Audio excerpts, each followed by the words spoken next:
मैंने काम करवाया, उसने पत्र लिखवाया, तुम साफ करवाते हो, तुम हंसाते हो, वो साफ कराता है, रवि समझाता है, उसे खेलने दो, रवि को सोने दो, प्रिया को जाने दो। ऐसे वाक्य जो अंग्रेजी में प्रयोग किए जाते हैं मेक से, गेट से, लेट से, कैसे बनते हैं, इसका क्या स्ट्रक्चर होता है, क्या इसका ट्रिक्स होता है, कॉन्सेप्ट होता है, टिप्स होता है, everything you are going to learn in this video. Guys देखते हैं इन सभी सेंटेंसेस को अंग्रेजी में कैसे बनाते हैं। गेट का मतलब है कोई काम करवाना, जैसे बोलते हैं गेट से subject get object to V one plus object.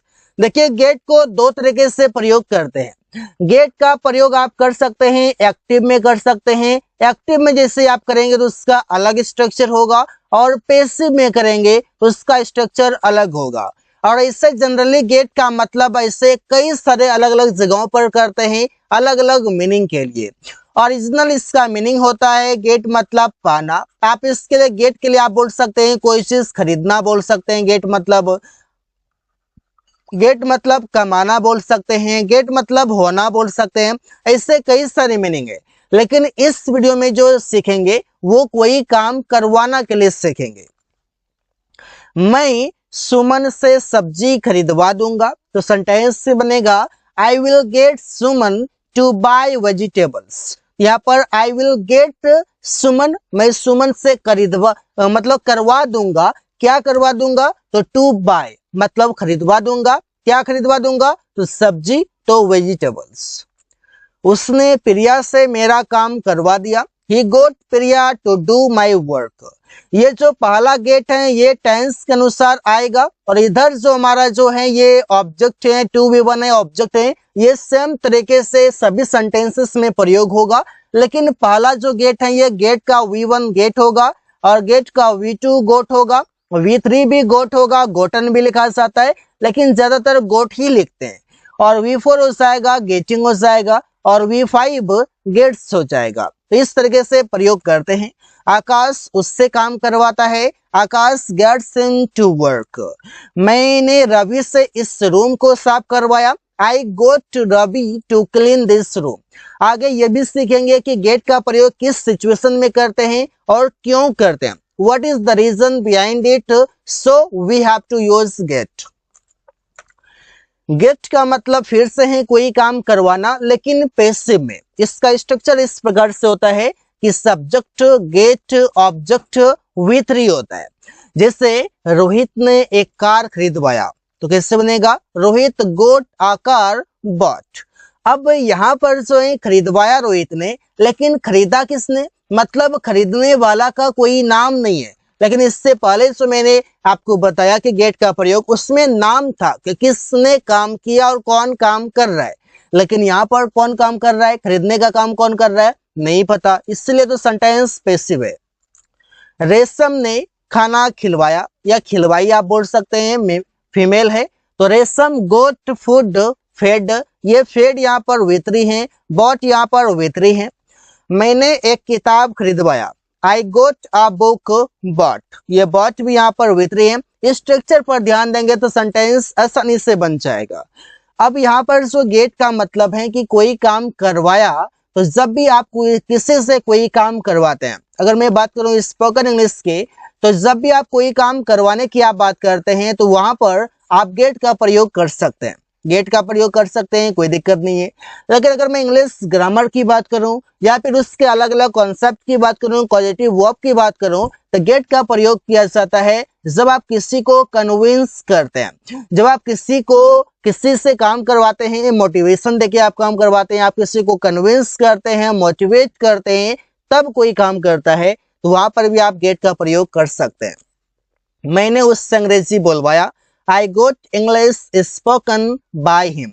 यहाँ पर उससे, यहाँ पर नाम आ गया कि कौन अंग्रेजी बोल रहा है, कौन अंग्रेजी बोल रहा है, ये उससे शब्द बोल रहा है, उससे शब्द बोल रहा है। यहाँ पर उससे जो लिखा जाएगा बाय हिम लिखा जाएगा।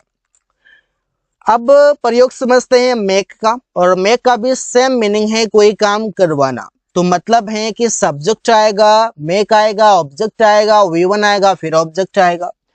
अमन उससे काम करवाता है, अमन उससे काम करवाता है, तो सेंटेंस कैसे बनेगा? अमन मेक्स हिम वर्क। सेंटेंस का स्ट्रक्चर यहाँ पर देखिए, अमन सब्जेक्ट, मेक या मेक्स आ जाएगा सेंटेंस का सब्जेक्ट के अनुसार। इसके बाद ऑब्जेक्ट यहाँ पर हो गया हिम, फिर V1 हो गया यहाँ पर वर्क, वर्क यहाँ पर V1 है और ये हिम ऑब्जेक्ट है। तुम रवि को पिटवाते हो, यू मेक रवि बीट, ये बीट यहाँ पर V1 है और ये रवि यहाँ पर ऑब्जेक्ट है। अब जो पहला जो ऑब्जेक्ट होगा वो लिविंग आएगा, चाहे वो कोई नाउन हो या प्रोनाउन हो, लिविंग होगा, सजीव होगा, कोई पर्सन की बात करेगा। मैं आप लोगों से अंग्रेजी बोलवा दूंगा, I will make you speak English. इससे बोलते हैं कि मैं आप लोगों को अंग्रेजी बोलवा दूंगा, I will make you speak English, मैं आप लोगों को हंसा दूंगा, I will make you laugh. लेकिन मैं बता दूं कि मेक का प्रयोग कब करते हैं? मेक का प्रयोग तब करते हैं जब कोई भी काम फोर्सफुली होता है। फोर्सफुली जब भी कोई काम होगा तो वहां पर प्रयोग किया जाता है मेक का, इतना आप याद रखेंगे। फोर्सफुली हो और स्पोकन इंग्लिश में जो होता है वहां पर गेट भी आप प्रयोग कर सकते हैं, मेक भी कर सकते हैं। मतलब गेट का स्ट्रक्चर इस प्रकार से होता है कि गेट अगर आया तो वर्ब इसके साथ V3 आएगा और मेक अगर आया तो इसके साथ तो वर्ब जो है वो भी बनाएगा। ऐसा कुछ जनरली याद रख के बोला जाता है, लेकिन गेट का आप प्रयोग कर सकते हैं, जहां पर V1 भी लगा सकते हैं, कोई दिक्कत नहीं है।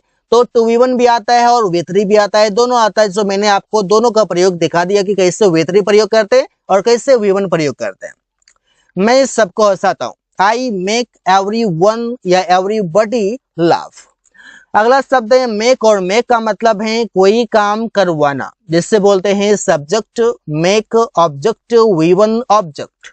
इससे मैं कमरा साफ करवाता हूं, तो कैसे बोलेंगे? I make the room clean. वो पेड़ कटवा रहा है, he is making the tree cut. अब यहाँ पर स्वयं कोई काम करवा रहा है, लेकिन कौन काम कर रहा है इसका कोई पता नहीं है।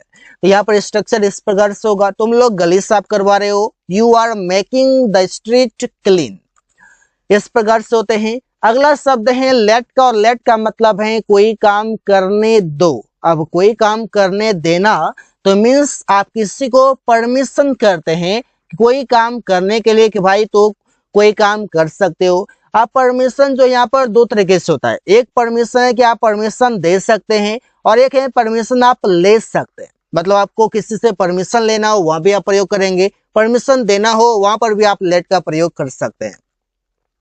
इसका स्ट्रक्चर एकदम बहुत सिंपल है, लेट होगा, ऑब्जेक्ट होगा, V1 होगा।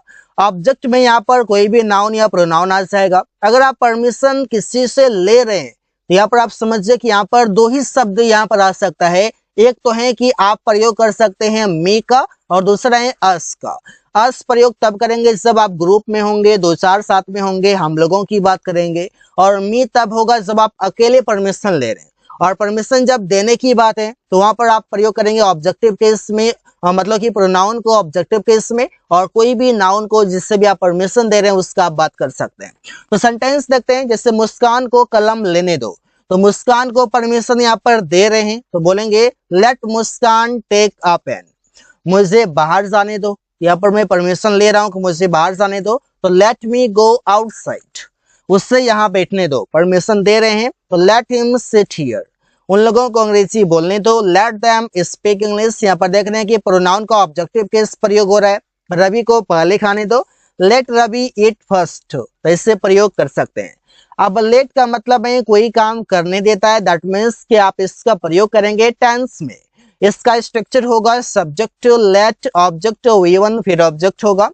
वो रवि को अंदर आने देता है, he lets Ravi come inside.